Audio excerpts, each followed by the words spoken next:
देवेंद्र, आप सभी लोग हमारे यूट्यूब चैनल में स्वागत है फ्रेंड्स, वेलकम।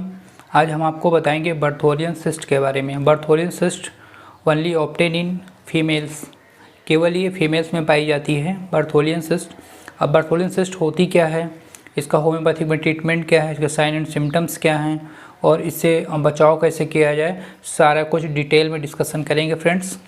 और आप लोग पूरा वीडियो देखिए, तभी आपको पूरी कंप्लीट जानकारी मिल पाएगी। तो वीडियो स्टार्ट करते हैं। तो फर्स्ट ऑफ ऑल बर्थोलियन ग्लैंड होती क्या है। तो बर्थोलियन ग्लैंड जो होती है, जो फीमेल होती है उनका जो वेजाइना होता है, मतलब फीमेल रिप्रोडक्टिव सिस्टम जो होता है उसमें एक पार्ट होता है वेजाइना का। तो वेजाइना का जो आप आउटर पार्ट है, मतलब जहाँ से इनिशियली स्टार्ट होता है वहाँ पर उसके बगल में शायद या फिर और भी हो सकती हैं। तो उससे क्या होता है कि सिक्रीशन, मतलब कि सॉफ्टनेस सिक्रीशन बना रहे, वहाँ से एक लिक्विड का श्रावण होता है या फिर कैसे डिस्चार्ज होता है। जैसे कि मैं आपको फिगर के माध्यम से दिखाना चाहेंगे, आप इसे फिगर के माध्यम से समझ सकते हैं फ्रेंड्स। जैसे ये फिगर है ना, आप देख रहे होंगे इस फिगर को। तो ये मान लीजिए वेजाइना का फर्स्ट पार्ट है, जहाँ सेंट्री होती है, बाकी यूट्रस है, ये ओवरी है, फेमरी है और ये पूरा मतलब स्टोमक है। तो यहाँ पर अगल बगल में आप देख रहे होंगे फिगर के माध्यम से, ये मैं समझाने के लिए बताऊं, बाकी और ये पास में होता है। ये जैसे ये दोनों बगल में दो ग्लैंड है, तो एक ये पाइप के थ्रू जुड़ा हुआ है ना, पतली सी पाइप है। तो इसमें होता क्या है, जो हमारी ये ग्लैंड्स हैं यहाँ से लिक्विड का डिस्चार्ज होता है, मतलब एक लिक्विड इसके अंदर प्रवेश करने के लिए डालता है। अब ऐसा होता क्यों है, क्योंकि जो वेजाइना होता है उसका पीएच जो होता है एसिडिक होता है। जब इंटरकोर्स होता है, इंटरकोर्स मतलब समझ लीजिए मेल फीमेल इंटरकोर्स करते हैं, तो हमारा जो स्पर्म उसमें ट्रांसफ़र होता है, तो उसके लिए बेसिक पीएच चाहिए, मतलब अल्कलाइन मीडियम चाहिए। तो ये जो ग्लैंड होती है ये एसिडिटी को 4.5 नियर अबाउट वेजाइना का पीएच होता है। लेकिन जब इसका डिस्चार्ज उसमें एंट्री करता है पतली सी पाइप के थ्रू, तो वो स्लाइट अल्कलाइन हो जाता है या बेसिक नेचर हो जाता है। तो जो हमारा स्पर्म होता है वो डीनेचर नहीं होता, मतलब डेड नहीं होता, नहीं तो स्पर्म डेड हो जाता है एसिडिक मीडियम में। तो एक तो बेनिफिट इसका ये हो गया। दूसरा ये होता है कि इंटर्स को कोर्स के लिए ये जो है लुब्रिकेट प्रोवाइड कराता है। अगर लुब्रिकेटिंग उसमें नहीं होगा तो ड्यूरिंग इंटरकोर्स उसमें फिक्सन की वजह से घाव हो जाएगा, तो दिक्कतें होंगी, पेन भी होगा, बहुत सारी दिक्कतें होंगी। तो फ्रेंड्स, जो बर्थोलियन ग्लैंड होती है इसमें जो लिक्विड निकलता है, वो लिक्विड जो पतली वाली मैंने ट्यूब बताया जिससे जुड़ी होती है वेजाइना से, वो ब्लॉक हो जाती है। तो साइज़ मान लीजिए तो उसकी इतनी छोटी होती है, समझने के लिए मान लीजिए, तो वो धीरे धीरे साइज़ इंक्रीज़ करने लगती है, क्योंकि लिक्विड बाहर नहीं निकल पाता है और क्योंकि ब्लॉकेज हो गया। तो इसी को बर्थोलियन सिस्ट बोलते हैं। ठीक है फ्रेंड्स। अब ये होता क्यों है, जैसे इसका प्राइमरी कारण हो सकता है कि इसमें कोई एक्सीडेंट हो जाए, जैसे हमारी चोट लग जाए या कोई और चीज़ से उसमें जो पतली वाली ट्यूब है उसमें दिक्कत हो जाए तो ब्लॉक हो जाए। लेकिन जो मेजर कारण होता है वो STD होता है, सेक्सुअल ट्रांसमिटेड डिजीज़। वो आती कैसे है, जब दो कपल्स मेल फीमेल इंटरकोर्स करते हैं, तो ड्यूरिंग इंटरकोर्स तो उसमें क्या होता है कि मान लीजिए ये तो पता नहीं होता कि मेल में इन्फेक्शन है या किस में है, किसी को कुछ नहीं मालूम होता, तो ड्यूरिंग इंटरकोर्स उसमें इन्फेक्शन लग जाता है। तो उससे भी उसमें जो ब्लॉक ट्यूब होती है वो ब्लॉक हो जाती है, और जिससे वो जो बर्थोलियन ग्लैंड होती है उसमें स्वेलिंग होने लगती है, मतलब उसमें का जो सिक्रीशन था वो निकल नहीं पा रहा है। तो क्या करेगी, फिर धीरे धीरे उसमें एब्सेस बनने लगते हैं, या फिर उससे उसमें पेन बहुत ज़्यादा होता है ड्यूरिंग इंटरकोर्स करने में बहुत सारे प्रॉब्लम होती है।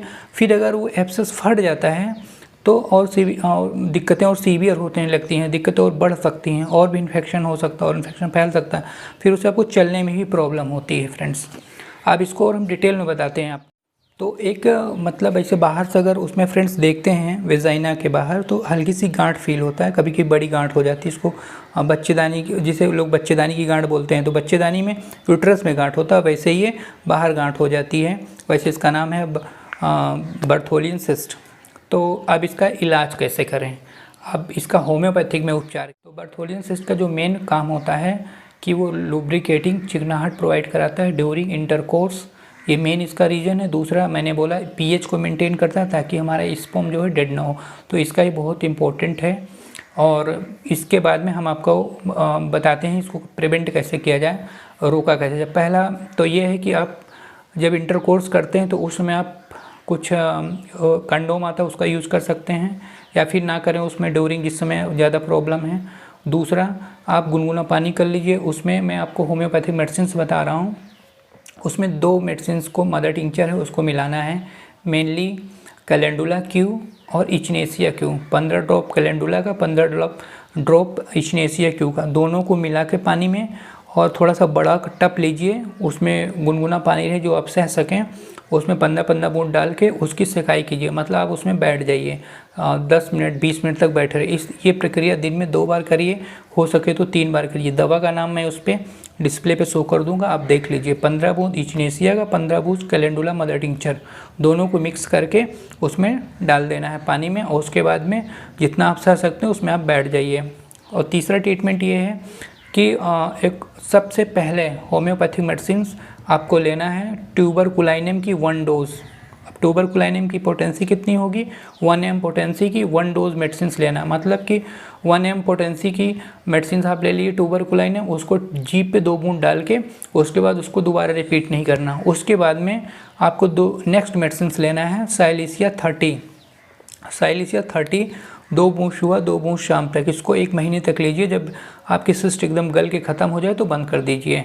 और साइलिशिया के बाद में साइलिशिया 30 लेंगे। उसके बाद में 2 मेडिसिन मैं आपको और बता रहा हूँ। अगर लेडीज़ हैं, अगर उसको बियरिंग डाउन सेंसेशन होता है, ऐसा लगता है कि उसका रिप्रोडक्टिव सिस्टम सब नीचे से वेजाइना के थ्रू निकल जाएगा, इस तरीके से उसको फील होता है, ऐसा उसको लगता है, या चेयर पर बैठती है तो ऐसा उसको लगता है कि वेजाइना के थ्रू सारा सिस्टम उसका बाहर निकल जाएगा, तो पैर को क्रॉस करके बैठती है। ठीक है, तो ये अगर सिम्टम आते हैं तो सीपिया की 200 पोटेंसी की मेडिसिन से लेके 2 बूंद सुबह 2 बूंद शाम को कंटिन्यू लेते रहें। और इस तरह के सिम्टम अगर आते हैं तो आप साइलिशिया नहीं लेंगे, उसकी जगह पे सीपिया लेंगे 200 पोटेंसी, ओनली फॉर फीमेल्स के लिए ये है। और फीमेल्स की ये पूरी मेडिसिन ही है, क्योंकि बर्थोलियन सिस्ट तो फीमेल में ही होती है, तो आप कंफ्यूज ना होइएगा। फिर नेक्स्ट मेडिसिन थूजा ऑक्सीडेंटलिस। अगर ये बियरिंग डाउन सेंसेशन नहीं आता है तो आप साइलिशिया के साथ में थूजा की 200 पोटेंसी 2 बूंद सुबह 2 बूंद शाम में 1-1 घंटे के अंतर पर आप लीजिए, और ये 15 दिन लेने के बाद में थूजा बंद कर दीजिए, और साइलिशिया को 1 महीने तक कंटिन्यू लीजिए।